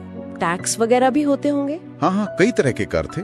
एक था भाग, जो उपज का हिस्सा होता था। ठीक है। फिर भोग था, जो राजा को फल फूल सब्जी वगैरह के रूप में दिया जाता था। एक बलि नाम का कर भी था, जो शायद अतिरिक्त कर रहा हो। और वो विष्टि, बेगार? हाँ, विष्टि यानी बिना मजदूरी के जबरन काम कराना, ये भी कहीं कहीं प्रचलित था। अब थोड़ी बात संस्कृति की। मंदिर निर्माण तो इस काल की खास पहचान है। बिल्कुल, गुप्त काल को मंदिर वास्तुकला के शुरुआती दौर के लिए जाना जाता है, जैसे देवगढ़ का दशावतार मंदिर झांसी के पास। हाँ, सुना है इसमें पहली बार शिखल का इस्तेमाल हुआ। सही कहा। और कानपुर के पास भीतरगांव का मंदिर, जो ईंटों से बना है। जबलपुर में तिगवा का विष्णु मंदिर भी है। ये कुछ प्रमुख उदाहरण हैं। और वो भित्री स्तंभ लेख, वो स्कंदगुप्त के समय का है। उससे भी उस समय की घटनाओं की जानकारी मिलती है। तो कुल मिलाकर गुप्त काल में हमने देखा चंद्रगुप्त प्रथम, समुद्रगुप्त, चंद्रगुप्त द्वितीय, कुमारगुप्त जैसे शासकों ने न सिर्फ साम्राज्य बढ़ाया, बल्कि प्रशासन को सुधारा, साहित्य, कला, विज्ञान, वास्तुकला, सबको बहुत बढ़ावा दिया। उपाधियां, नवरत्न, नालंदा, ये मंदिर वाकई एक अहम दौर था। जी, परीक्षाओं के नजरिए से तो ये सारे बिंदु बहुत महत्वपूर्ण हैं ही, वैसे भी भारतीय इतिहास को समझने के लिए जरूरी हैं। बिल्कुल। चलिए एक सवाल श्रोताओं के सोचने के लिए छोड़ते हैं। हाँ, गुप्तकालीन प्रशासन या संस्कृति का कौन सा ऐसा तत्व है जो आज भी हमारे सिस्टम में या समाज में किसी न किसी रूप में दिखता है? इस पर जरूर सोचिएगा। अब मेरा अगला टॉपिक है गुप्तोत्तर काल। हाँ, गुप्त साम्राज्य के पतन के बाद देखें तो उत्तर भारत की जो राजनीतिक तस्वीर थी वो काफी बदल गई थी। हाँ बिल्कुल, मतलब एक बड़ी केंद्रीय शक्ति नहीं रही और उसकी जगह कई छोटी छोटी क्षेत्रीय ताकतें आ गईं। हाँ वही। तो आइए देखते हैं इस दौर में कौन कौन से प्रमुख राजवंश उभरे और सत्ता का केंद्र कैसे बदला। हाँ, मोटे तौर पर देखें तो थानेश्वर में पुष्यभूति वंश था जी। कन्नौज में मौखरी वंश। हाँ, मगध में उत्तरगुप्त थे। मालवा में यशोधर्मन का नाम आता है। गुजरात में वल्लभी के मैत्रक और बंगाल में गौड़ वंश। मतलब ये इस समय के मुख्य खिलाड़ी थे, कह सकते हैं। बिल्कुल। और ये दौर, जैसा आपने कहा, छोटे छोटे राज्यों के आपसी टकराव और कभी कभी गठबंधनों का भी था। जैसे थानेश्वर के पुष्यभूति वंश को ही लें। हाँ, स्थापना तो पुष्यभूति ने की, लेकिन असल में प्रभाकर वर्धन के समय ये काफी शक्तिशाली हो गए थे। हाँ, फिर उनके बेटे राज्यवर्धन और सबसे महत्वपूर्ण हर्षवर्धन। हाँ, इनका शासनकाल 606 से 647 ईस्वी तक माना जाता है। जी हाँ, बिल्कुल। हर्षवर्धन का नाम आते ही मेरा ध्यान कन्नौज पर जाता है। हाँ, उन्होंने अपनी राजधानी थानेश्वर से कन्नौज क्यों बदली? क्या ये सिर्फ उनके बहनोई कन्नौज के शासक ग्रहवर्मा की हत्या की वजह से था, या कोई गहरी रणनीति भी थी इसके पीछे?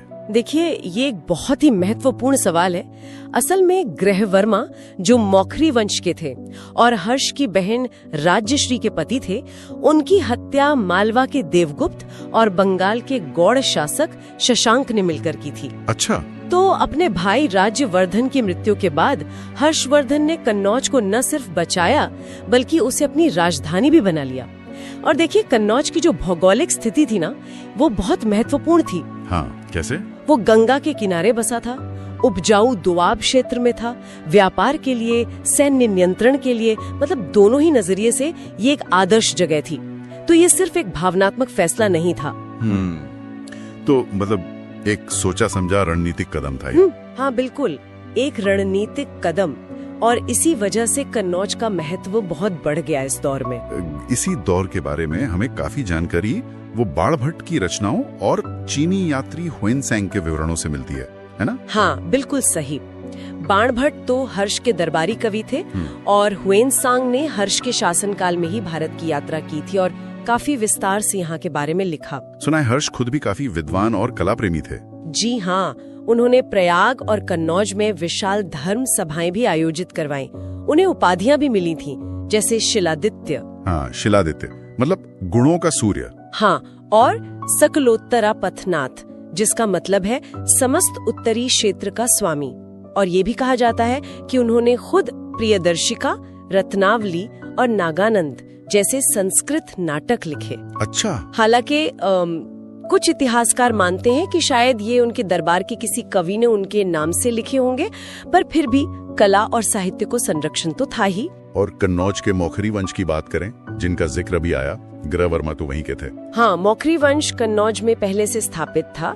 इसमें हरे वर्मा, ईशान वर्मा और फिर ग्रहवर्मा जैसे शासक हुए। और जैसा हमने बात की, इनका पुष्यभूति वंश से वैवाहिक संबंध बना, जो उस समय की राजनीति में आम बात थी। ठीक। और उधर मगध में उत्तर गुप्त वंश का क्या हाल था? मगध में उत्तर गुप्त वंश के शासक थे, जैसे कृष्णगुप्त, देवगुप्त। इनके मौखरी और पुष्यभूति वंशों से रिश्ते मतलब कभी दोस्ताना रहते थे तो कभी दुश्मनी वाले, ये बदलता रहता था। अच्छा। मालवा में भी एक शक्तिशाली शासक का नाम आता है, यशोधर्मन। हाँ, यशोधर्मन। इनका समय लगभग 530 ईस्वी के आसपास का माना जाता है। इनका जिक्र मिलता है मंदसौर अभिलेख में। हाँ, मंदसौर अभिलेख जी, जो इस काल की जानकारी का एक अहम स्रोत है। यशोधर्मन को श्रेय दिया जाता है हूण शासक मेहर कुल को हराने का। अरे हाँ, हूण, जिन्होंने गुप्त साम्राज्य को कमजोर करने में बड़ी भूमिका निभाई थी। बिल्कुल। तो यशोधर्मन का उनको हराना एक बड़ी उपलब्धि थी। और पश्चिम में गुजरात की तरफ वल्लभी के मैत्रक वंश का क्या महत्व था? मैंने सुना है वल्लभी सिर्फ राजधानी नहीं थी, है ना? हाँ, बिल्कुल सही सुना है। मैत्रक वंश की स्थापना तो भट्टारक ने की थी करीब 470 ईस्वी में, और उनकी राजधानी वल्लभी पश्चिमी भारत में शिक्षा और संस्कृति का एक बहुत बड़ा केंद्र बन गई थी। अच्छा। किस तरह का केंद्र? ये खासतौर पर हीनयान बौद्ध धर्म का एक महत्वपूर्ण केंद्र थी। मतलब बौद्ध धर्म की जो शुरुआती शाखाएं थी उनमें से एक। और इतना ही नहीं, दूसरी जैन संगीति यानी जैन धर्म की दूसरी बड़ी सभा, वो भी यहीं वल्लभी में ही हुई थी। अच्छा, ये तो काफी महत्वपूर्ण है। जी हाँ, इसकी अध्यक्षता देवर्धि क्षमा श्रमण ने की थी। तो वल्लभी का सांस्कृतिक महत्व बहुत था। अब आते हैं बंगाल के गौड़ वंश पर। शासक शशांक का नाम सुनते ही हर्षवर्धन से उनकी दुश्मनी याद आती है। बिल्कुल। शशांक, जिनका समय लगभग 600 से 625 ईस्वी का है, वो एक महत्वाकांक्षी और काफी शक्तिशाली शासक थे। वो कट्टर शैव अनुयायी थे, मतलब भगवान शिव के उपासक। हाँ, हत्या में उनका हाथ था। उन पर यह भी आरोप है कि उन्होंने बोध गया में उस पवित्र बोधि वृक्ष को कटवा दिया था जिसके नीचे बुद्ध को ज्ञान प्राप्त हुआ था। ओहो, तो फिर तो बौद्ध अनुयायियों में उनके प्रति काफी नाराजगी रही होगी। जाहिर सी बात है, उनके इस कदम की काफी आलोचना हुई। तो ये साफ दिख रहा है कि गुप्तों के बाद जो पाटलिपुत्र का पुराना गौरव था वो शायद कम हो रहा था। हाँ, और सत्ता का नया केंद्र अब कन्नौज बनता जा रहा था। हाँ बिल्कुल। और कन्नौज पर कब्जा करने के लिए ही आगे चलकर 3 बड़ी शक्तियों के बीच एक लंबा संघर्ष चला। पूर्व से पाल, पश्चिम से गुर्जर प्रतिहार और दक्षिण से राष्ट्रकूट। हाँ, इसे ही त्रिपक्षीय संघर्ष कहते हैं ना? जी वही। ये संघर्ष करीब 200 सालों तक चला और इसने उत्तर भारत की राजनीति को गहराई से प्रभावित किया। पर यह अपने आप में एक बड़ा विषय है। तो हमने देखा कि गुप्त साम्राज्य के बिखरने के बाद उत्तर भारत में किस तरह एक केंद्रीय सत्ता की कमी हुई, कई क्षेत्रीय ताकतें उभरी और कैसे कन्नौज इन सब के बीच सत्ता संघर्ष का मुख्य अखाड़ा बन गया। यहाँ एक सोचने वाली बात ये भी है कि इस दौर की जो राजनीतिक अस्थिरता थी, जो एक तरह का विकेंद्रीकरण था, और जिस तरह ये क्षेत्रीय शक्तियां उभरी, उसने आने वाले मध्यकालीन भारत की सामाजिक और राजनीतिक व्यवस्था की नींव किस तरह रखी होगी। ये ताकतें और इनके आपसी संघर्ष, ये सब मिलकर भविष्य के भारत को कैसे आकार दे रहे थे। बिल्कुल, ये सोचने वाला बिंदु है। खैर, आज की चर्चा यहीं समाप्त करते हैं। उम्मीद है आपको गुप्तोत्तर काल के इस महत्वपूर्ण दौर के बारे में उपयोगी जानकारियां मिली होंगी। अगर आपको ये पॉडकास्ट पसंद आया हो तो एसएससी गुरु टॉक्स को लाइक, शेयर और सब्सक्राइब जरूर करें और इसे अपने दोस्तों के साथ भी शेयर करें। जय हिंद,